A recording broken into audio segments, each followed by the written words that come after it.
Headspace Studios.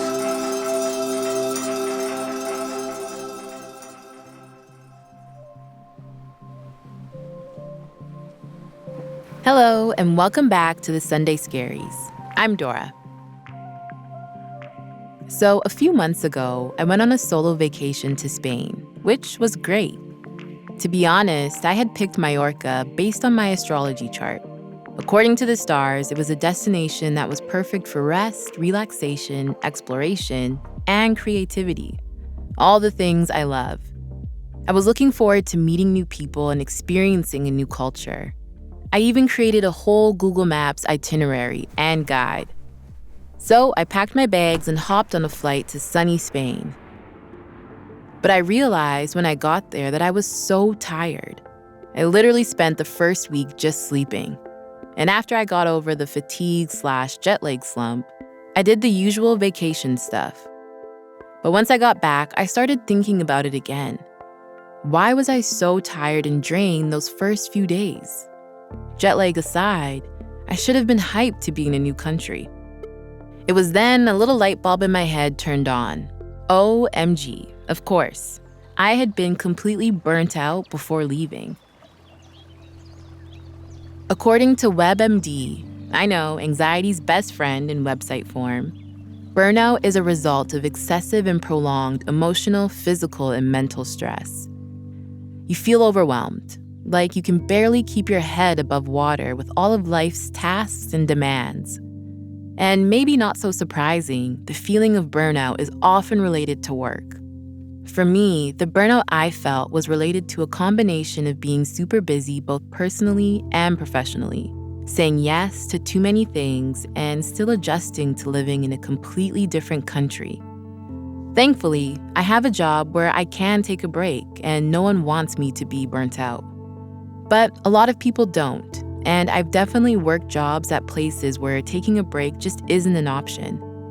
But it had me thinking about how, for many people, burnout, especially work-related burnout, is a result of working in a toxic environment. And working in a toxic environment like this can often breed toxic personal habits and relationships to work. I've heard horror stories about feeling constantly and unreasonably available.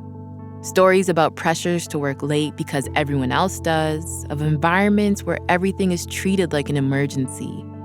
Or the classic sheeple culture, where you're no longer treated like a person at your job, but just a body that's there to get the work done and then leave. If you feel this way at your job, you may be experiencing burnout too, and that feeling can seem overwhelming, especially on a Sunday when an already long work week now looks practically endless.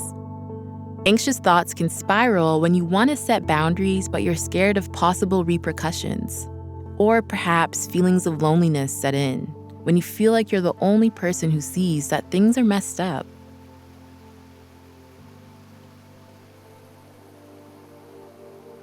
Now, burnout is often a product of systemic problems at work. But there are very simple things you can do to set boundaries and create your own unique culture within a larger culture of an office. There are many opportunities and instances that are within your control where you can create healthy dynamics. Like what topics you decide to chat about on your break, or who you check in on to see if they're doing okay, and what you can put on your desk to make you smile. Maybe a picture or a plant, things like that. And a great time to explore and define these boundaries is on when else? Sunday. Or if you work odd hours, whatever day you manage to have off. It might be hard to know where to start, but a good first step is taking a deep breath. Sounds simple, I know, but the breath is the most accessible tool we have. Deep breathing lets your brain and body know that things are okay, and it helps us to slow down. Best of all, this action doesn't require anyone or anything but you. Next, reflect. You can do this on Sunday about the week prior, or make a date with yourself to do it every day during the coming week. Sit down at the end of the day and take stock of what happened. What did you experience, and what can you do tomorrow that will help you to feel better? The latter question is a tough one. Maybe the answer is to stop working on the weekends.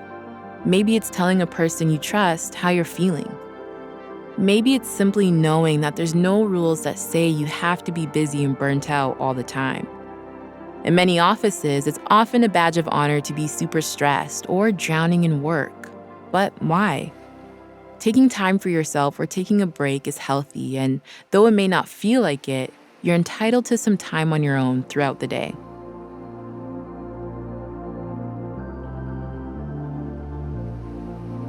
Many times, in order to implement these changes, you may have to ask for something at work, which can be very stressful. But if you have the opportunity to ask for some time off or a shorter workday, it's crucial that you let go of the expectations of what's going to happen if you do the thing that is right for you. Yes, people might judge you or your boss might say no, we need you to stay available, but remember, you can't control other people. You can only control your response. And you can do this through mindfulness, by being in the present moment, instead of focusing on future problems and outcomes that haven't even happened. So let's give this a try, being right here and right now in this moment. Just begin to settle in and find a position that feels most comfortable for you. The eyes can be open to a soft, gentle gaze or closed.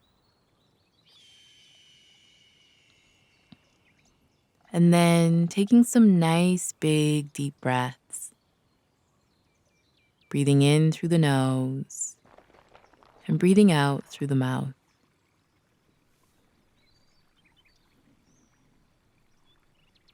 And then returning the breath back to its natural rhythm.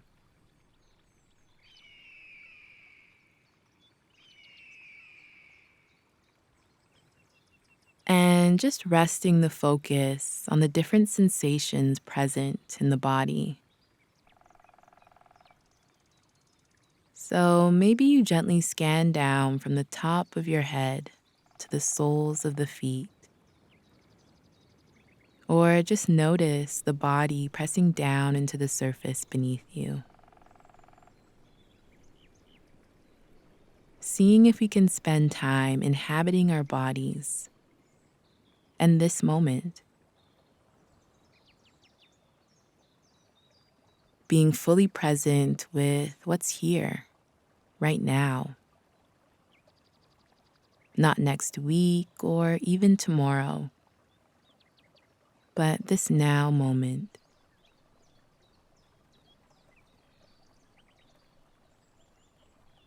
And whenever the mind wanders, just gently guiding it back to here.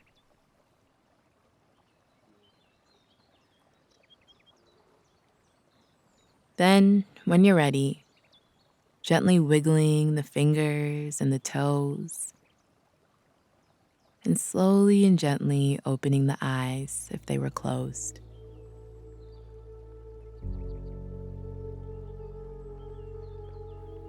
Now, the illusion vacations can paint are that once we get on the flight or reach our destination, our minds that were fatigued and exhausted will disappear.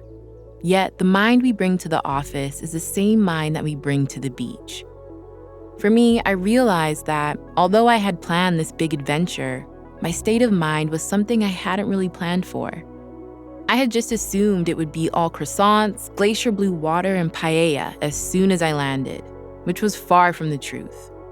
Now that I'm back and taking some time to reflect, I'm recognizing how important it is to ask for what I need and start to make changes to the way that I approach my relationship to work. And I get it, when it comes to asking for what we want at work, it can be hard. If that's the case, then try and do things in the day that will not only bring you joy, but bring someone else joy as well. You'd be surprised at how trying to make others feel good affects your mood, and even feels energizing.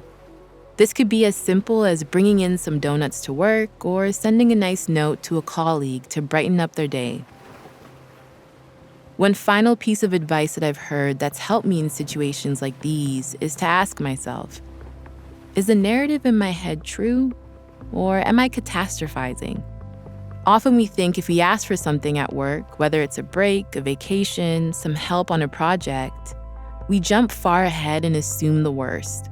That not only will this answer be no, but you'll get fired and you'll never find another job again. But more often than not, at least in my experience, you get the things you ask for, if only because these requests tend to be pretty reasonable. Asking for things does something else beneficial too. It encourages other people to do the same. And honestly, little by little, that's how you start to change the culture and help others avoid burnout too. I hope this was helpful. I'll leave it here for today, and thank you so much for tuning in. I look forward to seeing you here next week, where we'll be talking about how to deal with bad news headlines. Until then, peace.